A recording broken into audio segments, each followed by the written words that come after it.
बुद्ध ने अपने जीवन काल में अपने प्रवचनों से मानव जीवन में एक क्रांति सी ला दी थी। और हम जानते भी हैं भगवान बुद्ध द्वारा कही गई उन सभी बातों में जीवन जीने की कला की चाबी छुपी हुई है। बशर्त है कि आप बुद्ध द्वारा कही गई बातों का सही अर्थ निकाल पाएं। उनके जीवन में घटी सभी घटनाओं से आज भी हमें कुछ न कुछ सीखने को मिलता है। ऐसी एक घटना के बारे में आज मैं आपको बताऊंगा। बुद्ध के समय में अक्सर उनसे एक सवाल पूछा जाता था कि ईश्वर है या नहीं है, और बुद्ध द्वारा हर बार एक अलग जवाब दिया जाता था। और आज मुझसे भी यही पूछा गया है कि डियर क्वेश्चन वर्ल्ड, आप बताइए कि बुद्ध भगवान को मानते थे या नहीं। ईश्वर के बारे में पूछा गया ये प्रश्न आज भी उतना ही खतरनाक है जितना कि भगवान बुद्ध के समय में था। लोगों द्वारा ये प्रश्न बुद्ध से कई बार पूछा गया, लेकिन बुद्ध ने इस प्रश्न का कभी स्पष्टीकरण नहीं किया। एक बार कुछ ऐसा ही हुआ। एक जिज्ञासु बुद्ध के प्रवचनों को लगातार सुन रहा था और वो जिज्ञासु उनकी बातों से सहमत भी था।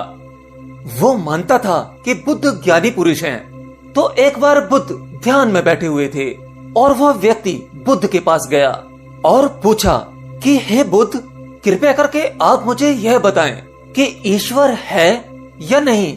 इसके साथ ही मैं आपसे अनुरोध करता हूँ कि मेरे इस प्रश्न का बिल्कुल सीधे सीधे जवाब दें, क्योंकि बुद्ध के बारे में ये बहुत ही प्रचलित है कि बुद्ध किसी भी सवाल का जवाब सीधे सीधे नहीं देते थे। उनके जवाब रहस्यों से भरे होते थे। तो जिज्ञासु ने पूछा कि मुझे ईश्वर के बारे में आपसे सुनना है, ईश्वर है या नहीं। बुद्ध ने उस व्यक्ति को सुना और मुस्कुराए और फिर उस जिज्ञासु से कहा, चलो ठीक है, मैं जवाब दूंगा, लेकिन उससे पहले कुछ प्रश्नों का उत्तर मैं आपसे चाहता हूँ। पहले उन प्रश्नों का जवाब आप मुझे दे दो। उस जिज्ञासु ने कहा, हाँ बिल्कुल, आप मुझसे सवाल पूछिए। तो बुद्ध ने पहला प्रश्न यह पूछा कि क्या तुम सूर्य को मानते हो।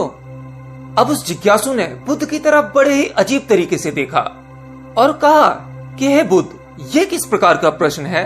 क्या मैं कोई बालक हूँ जो ये बालक से पूछे जाने वाला प्रश्न आप मुझसे कर रहे हैं? सूर्य तो साक्षात प्रकट होता है, पूरी पृथ्वी को रोशनी देता है।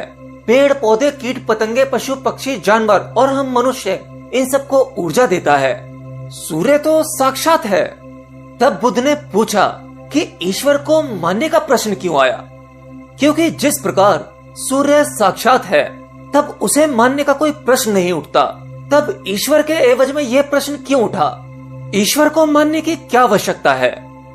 इसका अर्थ तो यह हुआ कि आपके मन में ईश्वर को लेकर कहीं न कहीं संदेह है, क्योंकि ईश्वर सूर्य की तरह प्रत्यक्ष नहीं है। आप ईश्वर को भी बुद्धि से ढूंढने निकले हो, और बुद्धि केवल उन्हीं बातों को मान पाती है जो उसे प्रत्यक्ष रूप से दिखाई पड़ता है, और ईश्वर कभी भी प्रत्यक्ष रूप में आपको दिखाई नहीं पड़ेगा, और अगर दिख जाए तो वो ईश्वर नहीं होगा।